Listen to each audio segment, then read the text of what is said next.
Do you love cute and cuddly toys? Yeah, you won't anymore. G'day guys, M8T5 here, and today I'll be reviewing Five Nights at Freddy's 4.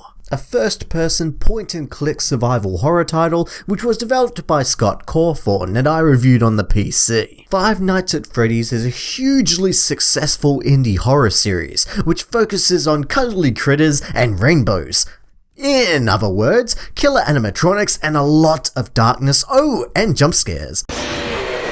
So the first game came out at the end of 2014, and since then the developer has managed to throw out 3 sequels, with the 4th game randomly dropping in July. If you happen to have watched my reviews of the previous games in the series, you will note that I was quite disappointed with the last game. That was both annoying and lacking on the scares, and I hoped that this 4th game would be a form of redemption for me. Well, it sure is. I think that Five Nights at Freddy's 4 is the scariest entry of the franchise, and I'll tell you why. This game has been stripped of its cameras, technology, those annoying phone calls, and even the entire pizzeria, instead taking place inside a house in the middle of the night. And to really top things off, you play as a child surviving in his bedroom from all of your favorite animatronics, from Chica to Foxy. So the big thing in this game is that you don't have any cameras anymore, and you're not stationary like in the previous games.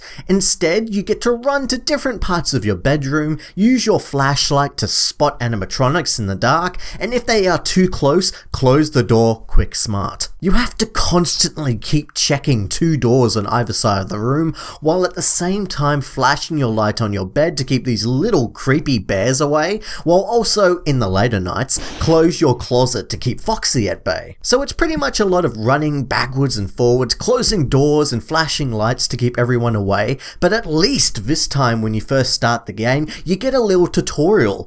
Frickin' finally, thank you! What is really terrifying about this premise is that it really reminds me so much of what it was like to be a kid, to be terrified of the dark and the imaginary things that live in it. Now, I'm not ashamed to admit it, yes, I was afraid of the dark. I'm sure a lot of you were as kids, and I too also had a long dark hallway in my house, so to have to constantly keep peering into long dark hallways in this game, praying that there is nothing there, it's just a terrifying feeling. But not only is sight important, but you also have to listen. If you can hear something breathing once you open that door, that is the cue to shut it. But be careful, because if you shut it too early, or flash a light while something is there, the jump scares are as in your face and scary as ever before, and especially bloody loud, especially in headphones, and they get me every bloody time. There is little to no still frames of the animatronics anymore either. They always seem to be playing out an animation, which is a good thing. Even if it becomes a little repetitive after a while, it still looks creepy. Story minigames are back once again, but this time paint a clearer picture than in previous games. Focusing on this scared, crying child, picked on by other kids and constantly being mocked for his fears of animatronics. These kind of stories always make me feel sad because I can just relate to them in some ways, but at least that means it's an effective story for me. And speaking of minigames, there is also another little game you play between each night, which you have to shine your light on this plush trap at just the right time so he lands on an X on the floor. Again, it's dark and creepy and you must use your ears, because if you're just that little bit too late, dead. But if you do manage to make him land on the X on the floor, then the next night skips 2 hours and instead starts at 2 AM instead of 12 AM. This is an awesome addition. However, if you happen to die during this night, when you retry, you have to start again at 12 AM. So you really have to make that one try count. You know, when I first played this game, I really didn't know what to expect. I didn't see any videos on YouTube or anything, so of course when I died, I literally shat myself. After that, and days later, I decided to watch some gameplay on YouTube, and I was still scared watching them play the game, but it did help me learn a few things. Of course, just because you know things doesn't mean you don't die. When I went to try again, I still died a lot, and jumped a lot. I'm so scared of this game in fact that I constantly keep muting the volume on my computer every time I turn the flashlight on. So I run to a door, listen for a second, and then turn my sound completely off before I turn the flashlight on. So if there is a jump scare, it doesn't get me as bad.